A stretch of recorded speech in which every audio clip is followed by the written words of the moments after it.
بسم اللہ الرحمن الرحیم۔ حضرت محمد صلی اللہ علیہ وآلہ وسلم کی افطاری یہ سن کر آپ کی آنکھوں میں بھی آنسو آ جائیں گے۔ حضرت عائشہ رضی اللہ تعالیٰ عنہ سے روایت ہے کہ رسول خدا صلی اللہ علیہ وآلہ وسلم اکثر افطاری میں تربوز کے کھجوروں کے ساتھ بسم اللہ الرحمن الرحیم۔ رمضان مبارک کے ماہ سعید میں حضور نبی کریم صلی اللہ علیہ وآلہ وسلم کے معاملات میں عبادت اور درفیاض ورزیات میں عام دنوں کی نسبت کافی اضافہ ہو جاتا۔ اس مہینے میں اللہ تعالیٰ کی خشیت اور محبت پر عروج پر ہوتی ہے۔ اس شوق اور محبت میں آپ صلی اللہ علیہ وآلہ وسلم راتوں کے قیام کو بھی بڑھا دیتے۔ حضور نبی کریم صلی اللہ علیہ وآلہ وسلم کے انہی معاملات کا ذکر کیا جاتا تاکہ ہم بھی حضور نبی کریم صلی اللہ علیہ وآلہ وسلم کے اس وحی پر عمل کر کے اس مہینے کی بابرکتوں اور سعادتوں کو لوٹ سکے۔ حضور نبی کریم صلی اللہ علیہ وآلہ وسلم رمضان المبارک سے اتنی زیادہ محبت فرمایا کرتے تھے کہ اس کے پانے کی دعا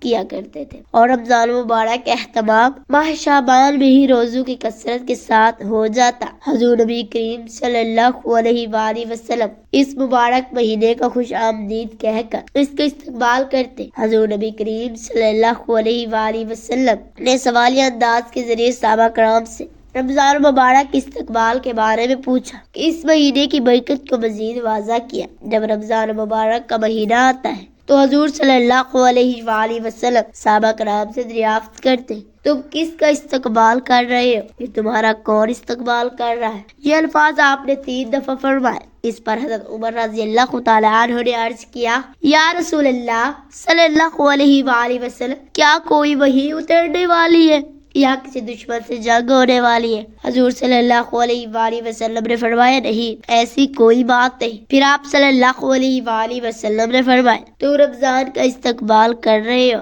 جس کی پہلی رات تمام اہل قبلہ کو معاف کر دیا جاتا ہے۔ ام المومنین عائشہ رضی اللہ تعالیٰ عنہ یہ بتا رہی ہے کہ حمزہ بن عمر و سلمہ رضی اللہ تعالیٰ عنہ نے آپ صلی اللہ علیہ وآلہ وسلم سے یہ پوچھا کہ کیا میں سفر میں روزے رکھوں؟ آپ صلی اللہ علیہ وآلہ وسلم نے انہیں اختیار دیا کہ اگر چاہو تو روزہ رکھو، اگر چاہو تو روزہ نہ رکھو۔ یہاں پر روزہ سے مراد فرض روزہ ہے، اس لیے کہ آپ کا فرمان، آپ صلی اللہ علیہ وآلہ وسلم کا فرمان ہے کہ یہ اللہ کی طرف سے رخصت ہے۔ اس سے معلوم ہوتا ہے کہ حمزہ رضی اللہ تعالیٰ عنہ کا یہ سوال فرض روزوں کے بارے میں تھا۔ اس کی دلیل ابو داؤد کی روایت کردہ یہ حدیث ہے کہ حمزہ بن عمر بن سلمہ رضی اللہ تعالیٰ عنہ نے پوچھا، اے اللہ کے رسول صلی اللہ علیہ وآلہ وسلم، میں صاحب سواری ہوں جس میں استعمال میں لاتا ہوں، کبھی اس پر خود سفر کرتا ہوں، کبھی اسے کرائے پر دیتا ہوں، اور بس وقت دوران سفر یہ مہینہ یعنی رمضان آ جاتا ہے اور میں روزے رکھنے کی طاقت رکھتا ہوں۔ الحدیث اس بات کا بھی احتمال ہے کہ یہ سوال متعلق روزے رکھنے کے بارے میں تھا، چاہے وہ واجب ہو یا نفل، کیونکہ عائشہ رضی اللہ تعالیٰ عنہ کا قول ہے اور وہ بہت زیادہ روزے رکھنے والے تھے۔ اس سے یہ واضح ہوتا ہے سفر میں روزہ نہ رکھنے کی اجازت ہے۔ جس نے رخصت کو لے لیا اس نے درست کیا، اور جس نے روزہ رکھا اس کے لیے یہ جائز نہیں اس کے روزے کو واجب کا ادا کرنے والا سمجھا جائے گا۔ ناظرین، اللہ کے پیارے نبی حضرت محمد مصطفیٰ صلی اللہ علیہ وآلہ وسلم نے اپنی حیات زندگی میں نور رمضان دیکھے، یعنی کہ نور رمضان گزارے ہیں۔ 10ویں رمضان کے شروع ہونے سے پہلے آپ اس دنیا سے پردہ فرما گئے، یعنی کہ آپ اللہ کے پاس تشریف لے گئے۔ اس طرح سے آپ نے اپنی زندگی میں روزے فرض ہونے سے وفات تک نور رمضان گزارے ہیں۔ ناظرین، آج کی اس ویڈیو میں ہم بات کرنے والے ہیں کہ اللہ کے پیغمبر حضرت محمد مصطفیٰ صلی اللہ علیہ وآلہ وسلم کی سحری اور افطاری کیسے ہوتی تھی، یعنی کہ آپ سحری اور افطاری میں کیا چیزیں کھانا پسند کرتے تھے، اور ساتھ میں ہم آپ کو پیارے نبی حضرت محمد مصطفیٰ صلی اللہ علیہ وآلہ وسلم کی افطاری کا ایک سچا واقعہ بھی بتانے والے ہیں جس کو سن کر یقیناً آپ لوگوں کا دل خوش ہو جائے گا۔ ناظرین، حضرت انس رضی اللہ تعالیٰ عنہ فرماتے ہیں کہ اللہ کے نبی صلی اللہ علیہ وآلہ وسلم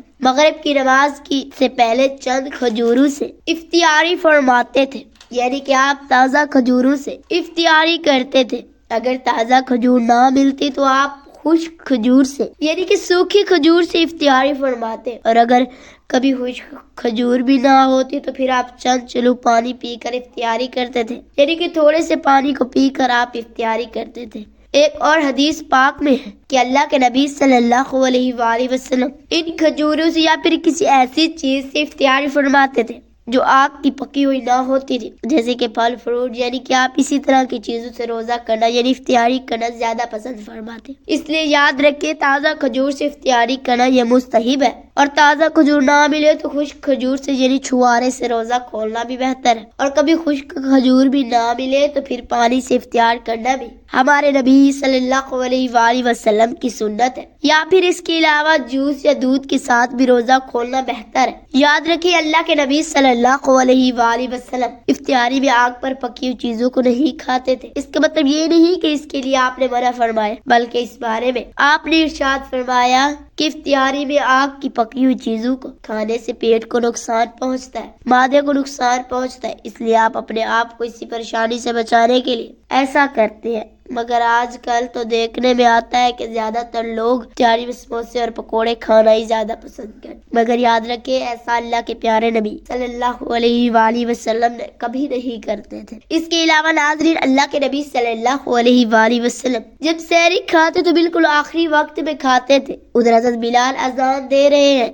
اور ادھر آپ آخری لقمہ کھا رہے ہیں، ادھر سورج نیچے ہوا یعنی کہ ڈوبا اور آپ نے اپنے منہ میں کھجور رکھی، یعنی کہ افطاری کی ایسی آپ اس لیے کیا کرتے تاکہ اپنی امت پر بھوک کا وقت کم سے کم آئے۔ ایک مرتبہ اللہ کے نبی صلی اللہ علیہ وآلہ وسلم سحری کے وقت میں بکری کے سحری کھا رہے تھے، حضرت علی رضی اللہ تعالیٰ عنہ بھی آپ کے ساتھ میں تھے۔ اتنے میں حضرت بلال رضی اللہ تعالیٰ عنہ آئے اور عرض کرنے لگے، یا رسول اللہ صلی اللہ تعالیٰ علیہ وآلہ وسلم، وقت ختم ہو گیا ہے، میں آزان دینے جا رہا ہوں، آپ برائے مہربانی کھانا پینا بند کریں۔ اور یہ کہہ کر حضرت بلال آزان دینے چلے گئے اور آزان دینے کی تیاری کرنے لگے۔ اتنے میں حضرت بلال کو خیال آیا کہ پتہ نہیں، اور یہ کہہ کر حضرت بلال آزان دینے چلے گئے اور اذان دینے کی تیاری کرنے لگے۔ اتنے میں حضرت بلال کو خیال آیا کہ پتہ نہیں میرے نبی نے کھانا پینا بند کیا ہے یا نہیں، اس لیے حضرت بلال رضی اللہ تعالیٰ واپس آ گئے۔ آ کر دیکھو تو ابھی بھی اللہ کے نبی سحری کھا رہے تھے۔ یہ دیکھ کر حضرت بلال نے کہا،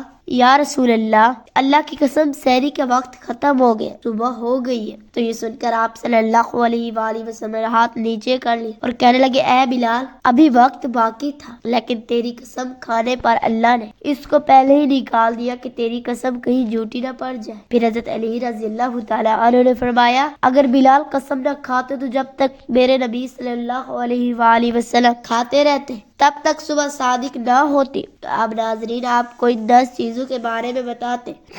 اللہ کے پیارے نبی صلی اللہ تعالی علیہ وآلہ وسلم بہت پسند فرماتے اور ان کو شوق کے ساتھ تناول فرمایا کرتے تھے۔ یاد رکھیں اللہ کے پیارے نبی صلی اللہ علیہ وآلہ وسلم کا کھانا پینا بڑا ہی سادہ تھا۔ شہد، زیتون کا تیل، کدو تو آپ کو بڑے شوق سے کھاتے تھے۔ آپ اپنے منہ اور دانتوں کا بھی خیال رکھتے تھے، اس وجہ سے آپ کچا پیاز اور لہسن کبھی نہیں کھاتے تھے۔ آپ پیاز اور لہسن کو ان کی بدبو کی وجہ سے ناپسند فرماتے تھے۔ یاد رکھیں اللہ کے رسول صلی اللہ علیہ وآلہ وسلم کو اگر کوئی چیز یا کھانا پینا پسند نہ ہوتا تو آپ اس کو چھوڑ دیتے، کھانا یعنی کہ اس کو نہیں کھاتے تھے، مگر اس چیز کو آپ برا نہیں کہتے تھے۔ حدیث پاک میں اللہ کے نبی صلی اللہ علیہ وآلہ وسلم کی عادت مبارکہ تھی کہ آپ کو جس قسم کا کھانا بھی مل جاتا آپ اس کو تناول فرما لیتے تھے، یعنی کہ آپ وہ تمام کھانے جو خدا نے حلال کی ان کو تناول فرما لیتے تھے۔ مگر یہ 10 چیزیں اللہ کے نبی کو بہت زیادہ پسند تھی، ان کو بڑے ہی شوق کے ساتھ تناول فرماتے تھے۔ نمبر 1، کھجور۔ ناظرین اللہ کے پیارے نبی صلی اللہ علیہ وآلہ وسلم کو کھجور سب سے زیادہ پسند تھی۔ آپ چند کھجوروں سے افطاری فرماتے، یعنی کہ تازہ کھجوروں سے آپ افطاری کرتے تھے۔ اگر تازہ کھجور نہ ملتے تو پھر آپ خشک کھجور سے افطاری کرتے تھے، اور اگر خشک کھجور بھی نہ ملتے تو پھر آپ پانی سے افطاری کرتے تھے۔ کھجوروں میں سب سے زیادہ آپ کو اجوا کھجور سب سے زیادہ پسند۔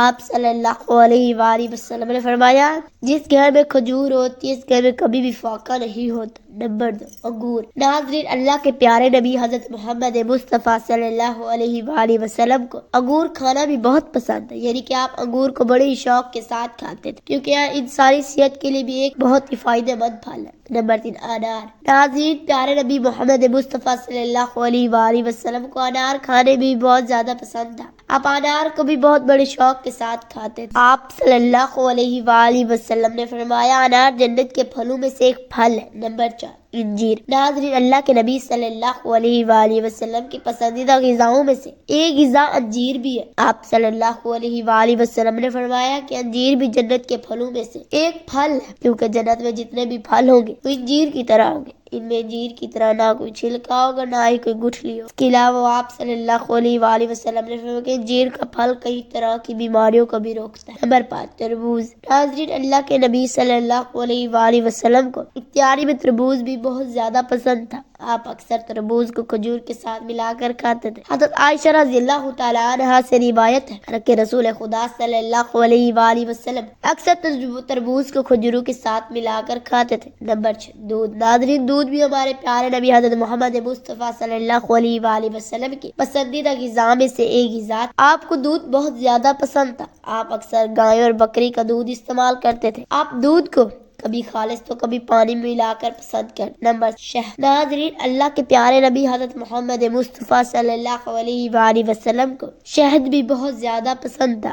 آپ اکثر شہد کا استعمال کرتے ہیں، یہی نہیں شہد کا ذکر قرآن پاک میں بھی کئی دفعہ ہے۔ نمبر 8، گوشت۔ ناظرین، پیارے نبی حضرت محمد مصطفیٰ صلی اللہ علیہ وآلہ وسلم کو گوشت کھانا بھی بہت زیادہ پسند تھا۔ آپ نے فرمایا کہ دنیا اور جنت دونوں جگہ میں سب سے کھانوں کا سردار گوشت ہوگا۔ آپ صلی اللہ علیہ وآلہ وسلم شوربے والا گوشت کو زیادہ پسند فرماتے۔ حدیث پاک میں ہے کہ اللہ کے پیارے نبی شوربے والا اور بھونے ہوئے گوشت کو زیادہ شوق سے تناول فرماتے تھے۔ آپ کو بکرا اور بکری دمبا اور اونٹ کا گوشت سب سے زیادہ پسند ہے۔ نمبر 9، جو کی روٹی۔ ناظرین، اللہ کے نبی حضرت محمد مصطفیٰ صلی اللہ تعالی علیہ وآلہ وسلم کو جو کی روٹی بھی زیادہ پسند ہے۔ آپ اکثر جو کی روٹی کھانا پسند کرتے تھے اور بغیر چھانے ہوئے آٹے کی موٹی روٹی تناول فرماتے۔ نمبر 10، چاول۔ ناظرین، پیارے نبی صلی اللہ تعالی علیہ وآلہ وسلم کو چاول کھانا بھی بہت زیادہ پسند تھا۔ آپ چاول کو بھی بڑے شوق کے ساتھ کھاتے۔ آپ صلی اللہ علیہ وآلہ وسلم نے فرمایا کہ اللہ نے چاولوں کے دانے بہت برکت رکھی ہے۔ اللہ پاک ہمیں حلال اور کشادہ رزق عطا فرمائے اور ہمارا خاتمہ ایمان پر فرمائے، آمین ثم آمین۔ اللہ پاک سے دعا ہے کہ اللہ پاک ہمیں ان حدیث پر عمل کرنے کی توفیق عطا فرمائے، آمین۔ میرا پڑھنا اور آپ کا سننا اللہ تعالیٰ اپنی بارگاہ الہی میں منظور و مقبول فرمائے، آمین۔ اپنا خیال رکھیے گا، دعاؤں میں یاد رکھیے گا، آمین یا رب العالمین۔ ناظرین، کمنٹ باکس میں اللہ تعالیٰ کے 99 ناموں میں سے ایک نام ضرور ٹائپ کریں۔ شکریہ۔ اگر ویڈیو اچھی لگی ہو تو ویڈیو کو لائک اور چینل کو سبسکرائب ضرور کیجیے۔ شکریہ۔